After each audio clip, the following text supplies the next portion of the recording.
नमस्कार, मी अभिजित करंडे. मुंबई तकमध्ये आपल्या सर्वांचं स्वागत आहे. ज्या निवडणुकीकडे अख्ख्या महाराष्ट्राचं लक्ष लागलेलं होतं ती होती नाशिकची निवडणूक, स्थानिक स्वराज्य संस्थांची निवडणूक. आणि तिथून उमेदवार जे विजयी झालेले आहेत ते आहेत गोकुळ गीते. मला असं वाटतं जितकं ट्रॅक्शन गेल्या 6 महिन्यात कुठल्या उमेदवाराने घेतलं नसेल तितकं ट्रॅक्शन गेल्या 1 महिन्यात तुम्ही घेतलेलं आहे. आपल्याला जरी हे ट्रॅक्शन 1 महिन्यातलं दिसलं असेल तर त्याच्या मागे माझ्या कुटुंबाची पार्श्वभूमी आहे, राजकीय सामाजिक.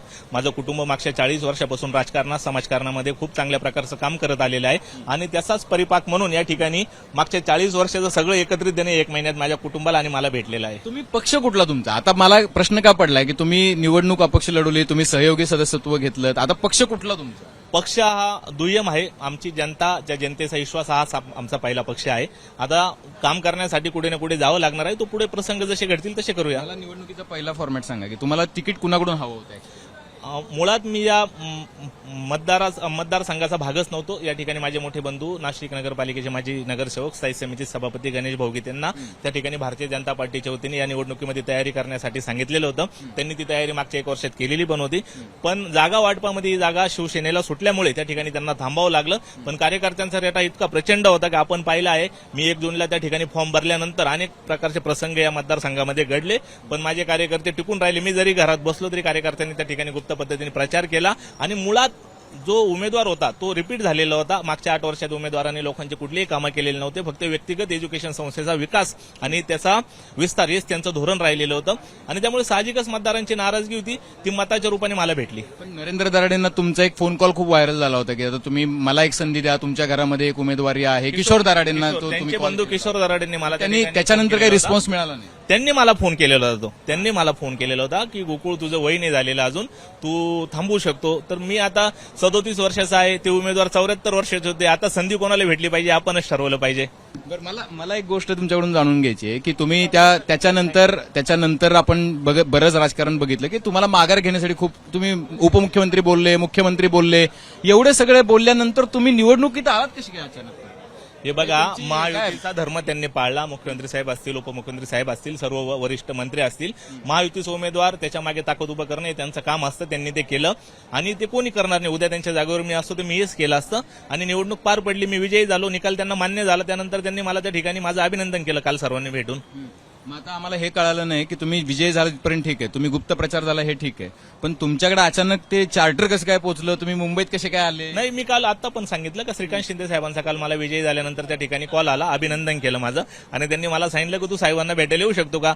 तर मी इतक्या मोठ्या माणसाला नकार देऊ शकत नाही. मी त्यांना त्वरित म्हटलो आणि त्यांनी मला विचारलं तुझं आजचं काय? म्हटलं साहेब आज खूप गर्दी आहे, आनंदोत्सव चालू आहे, कार्यकर्त्यांना सोडून येऊ शकत नाही. पण त्यांनी मला सांगितलं की 5-6 तास तू कार्यकर्त्यांना दे, त्यांच्यासोबत थांब आणि संध्याकाळी 4:30-5 मी विमान पाठवतो. ते विमानाने मुंबईला. पण तुमचा खरा पक्ष तर तुमचे भाऊ भाजपमध्ये आहेत. खरं तर त्यांना आमदार व्हायचं होतं. बघा नशिबाचा खेळ काय असतो. आमदार तुम्ही झाले, भाऊ तिकडे सभापती आहेत, काय हरकत नाही. पण तुम्ही ज्या पक्षाच्या सोबत किंवा भावाचा प्रचार करणार होते तर तुम्हाला असं का नाही वाटलं की आपण थांबायला पाहिजे, आपण भाजपमध्ये, हा पण एक पर्याय असू शकतो? उमेदवार जर त्या ठिकाणी भाऊऐवजी भारतीय जनता पार्टीचा असतं तर मी नक्की थांबलो असतो. आणि त्या ठिकाणी अजून एक कारण त्या उमेदवारांबद्दल असलेली प्रचंड नाराजगी, त्यांचा वयाचा अनफिटपणा, या गोष्टींचा मी त्या ठिकाणी अंदाज घेतलेला होता आणि मला माहित होती ही संधी परत येऊ शकत नाही. तुम्हाला भाजप जवळची का वाटली नाही? शिंदे साहेब जवळची वाटली, तुम्ही त्यांचं सहयोगी सदस्यत्व घेतलं? नाही. आता काय झालं, उमेदवार जो माझ्यासमोर पडला तो शिवसेनेचा पडलेला होता आणि त्यामुळे मला असं वाटलं का कुठेतरी गोडवा हा तयार केला पाहिजे आणि आपल्या भारतीय संस्कृतीमध्ये आपल्याला माहित आहे की या गोष्टी आपण केल्या पाहिजे. तुम्ही गोडवा तयार करताय, पण तुम्हाला माहिती आहे ना निवडणूक हारल्यानंतर ते काय नरेंद्र दराडेंनी ते गाडीतून तो राग तेवढा 2-3 दिवस राहणार आहे त्यांचा, नंतर आपोआप शांत होईल आणि मी त्यांची जाऊन भेट पण घेणार आहे. भेट घेणार? हो, नक्की भेटेल. तर म्हणतात की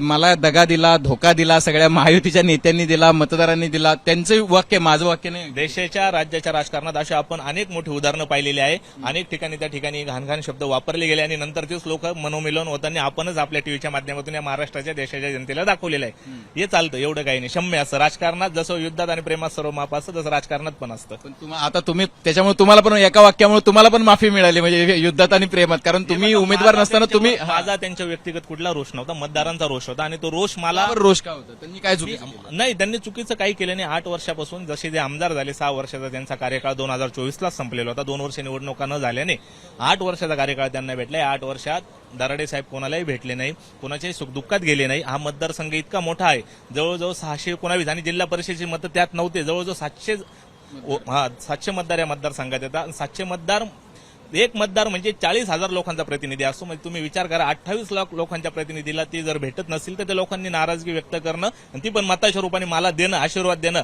तर त्याच्यात वावगा असं काही नाही. तुमचं प्रतिनिधी पत्र बघितलं, आम्हाला फार आश्चर्य वाटलं. हा काय 37 वर्षाचा उमेदवार आहे की जो थेट 100 कोटीची प्रॉपर्टी डायरेक्ट डिक्लेअर करून टाकतो. नाही, माझी प्रॉपर्टी 16 कोटीची आहे, पण ते टीव्ही वाल्यांनी कशी काय 109 कोटी केली मला पण माहित नाही. तुम्ही माझं प्रतिज्ञापत्र एकदा परत चेक करा. माझी प्रॉपर्टी 16 कोटी रुपयाचीच आहे. अच्छा, हो. बरं, मला एक गोष्ट सांगा. काय होतं, आपले याच्यात खूप ऑनलाईन चॅनल तयार झाली, त्यांनी ती 109 कोटी केली. सगळीकडे 109 कोटी. 109 कोटीच झाली, पण माझी प्रॉपर्टी प्रतिज्ञापत्रामध्ये 16 कोटी रुपयाची जो उमेदवार होणार नव्हता तो आमदार झाला, ज्याची प्रॉपर्टी 16 कोटी. मुळात मी आता अभिजित सर तुमच्या बातम्यातून सांगतो, मी नाशिक जिल्हा परिषदेची निवडणुकीची तयारी करत होतो. हा मतदारसंघ माझ्या मोठ्या बंधूंचा होता. मी कायम त्यांचा लहाना भाऊ म्हणून पडद्यामागची भूमिका पार पाडलेली आहे. पण कदाचित नियतीचं चक्र 21 दिवसात फिरलं आणि मी या ठिकाणी त्या मतदारसंघातल्या मतदारांच्या आशीर्वादाने आणि माझ्या कुटुंबाची खूप मोठी पुण्याई आहे आमच्या नाशिक जिल्ह्यात. त्या पुण्याईच्या जोरावर माझ्या आई वडिलांच्या, काका काकूंच्या, माझ्या सर्व पारिवारिक जनांच्या आशीर्वादाने मी या ठिकाणी आमदार म्हणून आज आपल्या वक्तृत्व जबरदस्त आहे. म्हणजे मला असं वाटतं की फ्लॉलेस बोलणं तुमच्याकडून शिकलं पाहिजे. दुसरी गोष्ट काय तुम्हाला सांगतो मी, तुमच्याकडे एक अजून एक गंमत काय आहे, काका काँग्रेसमध्ये, तुम्ही शिवसेनेमध्ये, भाऊ भाजपमध्ये, आता कोणाची पण सत्ता आली राज्यात तर सत्ता घरातच राहणार तुमच्या. 100% खरं, आणि असंच राहिलं पाहिजे. देशामध्ये सगळे पक्ष एकत्र येऊन जसं हाऊसमध्ये काम करतात तसं कुटुंबात पण चालतं आमच्या. हाऊसमध्ये करतात, संध्याकाळी आमचा डिनर टेबल एकत्रच असतो शेवटी. दिवसभर जे घडलं ते करतात, ज्याने जे व्यक्तिगत त्याचे रिलेशन मेंटेन करायचे. ह्यांचे कार्यकर्ते वेगळे, हे तुमच्या कार्यकर्त्यांशी भांडणार, त्याचे कार्यकर्ते वेगळे, हे तुमच्या दोघांशी भांडणार आणि तुम्ही तिघे एकत्र नाही, असं डिनर टेबल. इतकं भांडाभांडीचं राजकारणात आम्ही आता पहिल्यांदाच आमच्या घरात आमदारकी आली आहे. ग्राउंड लेवलवर एवढ्या मोठ्या गोष्टी घडत नाही कार्यकर्त्यांमध्ये. अच्छा, बरं, काय मिशन काय? मिशन काय, आता या मतदारसंघात ज्या लोकांना मी वचनबद्ध केलं होतं, कामं करण्यासाठी काही शब्द दिले होते, भविष्यात त्या लोकांचे प्रश्न आग्रक्रमाने सोडविल. मला काल शिंदे साहेबांनी पण शब्द दिलाय का तुझ्या मतदारांचे सर्व प्रश्न, मागच्या 8 वर्षात त्यांना पण या ठिकाणी कळाले का मतदार खूप नाराज होते कालच्या. दराडे नाराज होतील ना, एक तर तुम्ही त्यांचा उमेदवार हरवला, तुम्ही ते अधिकृत उमेदवार तुम्ही त्यांना हरवलं आणि त्यांच्याच पक्षात. आपल्याला माहित असेल एकनाथ शिंदे साहेबांनी किती मोठी ताकद दराडेंच्या मागे उभी केली होती, पण त्यांना ते घेता नाही आलं. ते म्हणतात की दराडे म्हणतात माझे पैसे पण घेतले आणि मतं पण गोकुळ गीतेनं दिली. पैसे सगळे कशासाठी लागतं निवडणुकीला? दराडेने विचारा. तुम्हाला नाही लागले पैसे? मला कशाला लागेल? माझ्या कार्यकर्त्यांनी प्रचार केला सगळं. मी तर घरात बसलो होतो, तुम्हाला आजच सांगतोय ना. अरे असं कसं, पैसे लागले नाही? नाही, पैसे खर्च झाला निवडणुकीत? काही नाही, लाख रुपये पण मला लागले नाही. आम्ही तर ऐकलं नगरसेवक पैसे मागतात, प्रत्येक जण पैसे दिल्याशिवाय एक मत. नगरसेवकांनी पैसे घेतले नाही घेतले मला माहित नाही त्यांच्याकडून, पण मतं मला दिली एवढं मला माहित आहे. कुणाकडून पैसे आले? दराडेंकडून आले असतील तर मला माहित नाही, कारण ते म्हणता ना माझे पैसे गेले, अमुक झालं, मला नाही माहित काही. बघा, ठीक आहे, बघा, हे आज पूर्ण परिवाराला घेऊन आले होते. हा त्यांचा चिरंजीव आहे विठ्ठल, आणि गोकुळ, विठ्ठल आणि काकांचं नाव काय? दिगंबर गीते. दिगंबर. बघा, हे सगळा परिवार आहे. 3 लोक 3 पक्षामध्ये आहेत आणि 3 पक्षामध्ये असून सत्ता त्यांच्या ताब्यात एकवटलेली आहे. गीते साहेब, तुम्हाला भविष्यातल्या कामगिरीसाठी शुभेच्छा. धन्यवाद.